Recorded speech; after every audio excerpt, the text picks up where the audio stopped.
I'm Margaret Ann Windsor, and I've put a lot of YouTube videos up over the last year about me being kidnapped and brought to Moulton, Alabama in 1941, given the name of a twin, Peggy Ann Dempsey. I married a Childers. Both twins were dead. They'd been killed by their mother. They were born out of wedlock, and I grew up in a pigsty.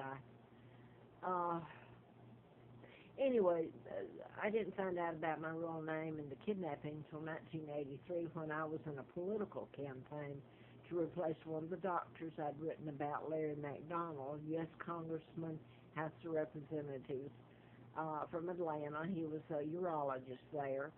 Plane he was aboard, the KAL passenger from Juneau, Alaska to Seoul, South Korea, went down in the ocean and all aboard died.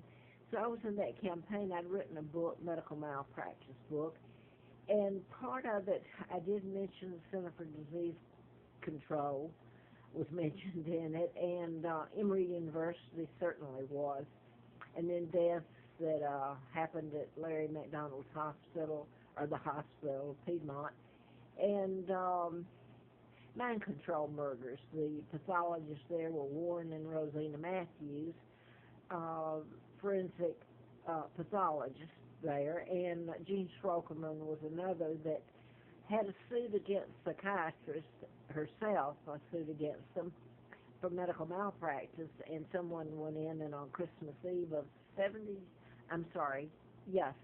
or 77, they blew her up against the wall of the Christmas tree and killed her. So I can go on and on with that. Rather, I had worked for doctors. And I found out about the use of mind control and a lot of things that I researched and wrote about on my own. And, of course, April Fool Day of 80, I had antifreeze put in me and should have died. So it's been how many crimes can be committed against one person and never be prosecuted or anyone held accountable? But my point, so I'll get to that before this video goes out, is one of the hospitals I worked for was Urban Medical there on Windy Hill Road, and I believe it's become a research center now. Last time I was there, I believe that's what had happened. But my point is, I'd worked for doctors, cardiovascular, ophthalmologists, I'd worked receptionist at clinics, etc. Worked for the district attorney in Huntsville, Alabama, and so I'll leave it there. The point I wanted to make is, if someone wants to stop and think, and I'm going to read this, usually I just say it from heart or, from my memory, but this is what everyone should stop and really think about. The fundraisers and all that goes into the money, donations that are turned over for research to find a cure in illnesses. Well, the point is, it's not to find a cure, but to create and invent an illness rather than cure it.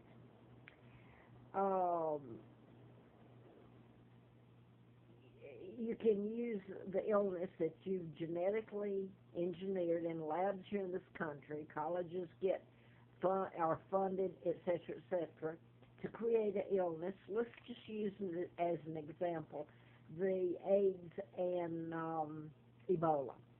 You can use it to invade a country like Africa, and stop and think about just the AIDS.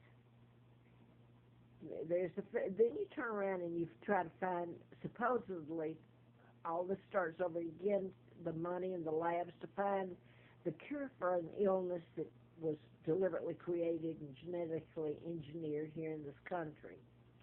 So I'm just going to, I don't know all the supply houses or supplies, prophylactic certainly one of them, but I was listening to a doctor locally here in Roanoke, and he was talking about young teens and I've forgotten, excuse me, a serum, I just caught part of it, that is given to teens before they're sexually active.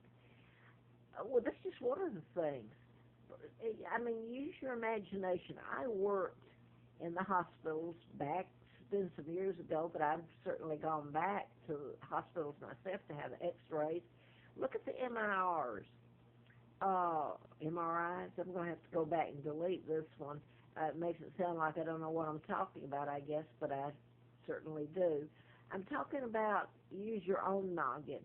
Go into a hospital and look around you at all the equipment, the supplies that go into a room, just simple ophthalmology.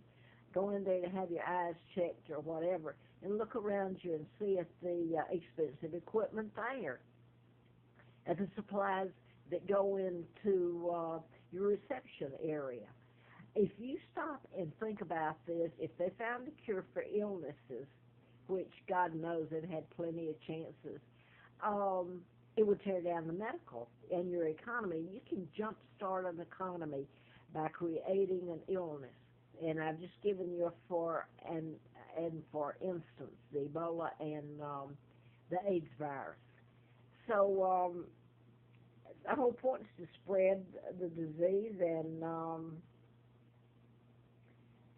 then you find a cure for it. Supposedly, there's no cure been found for very many ongoing illnesses. It's been there for a long, long time. Your economy would fall. The world's economy really hinges on the medical profession, the ambulance services, the phone calls to the ambulances to take you somewhere, the payments, your insurance companies. Stop and think about your insurance companies, all the money that's flowing from policies and Blue Cross, Blue Shield, or United Health, which I happen to like, but that's my point, and maybe I'm not making such a good one here, but it really does. It jumpstarts the economy, and look at the hell and the people that die from it. It kind of gets me, because in my book I did a section that was on they have always been able to find a cure for any illness or create it.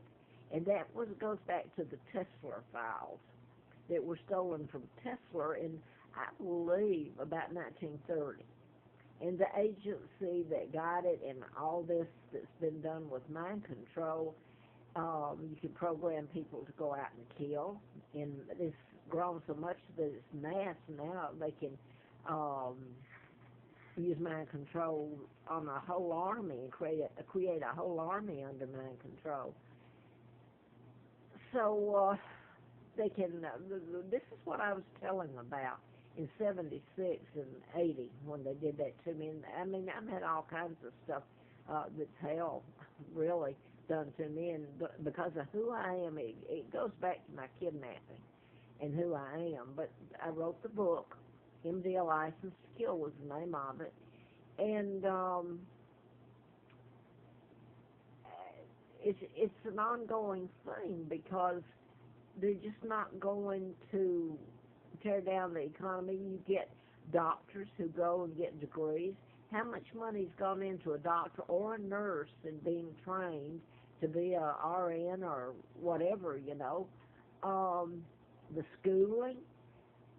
If you stop and think for a moment about it and take it piecemeal by piecemeal, and then the telephones and the money and all this, you'll see what I'm talking about. They'll kill you and shut it up.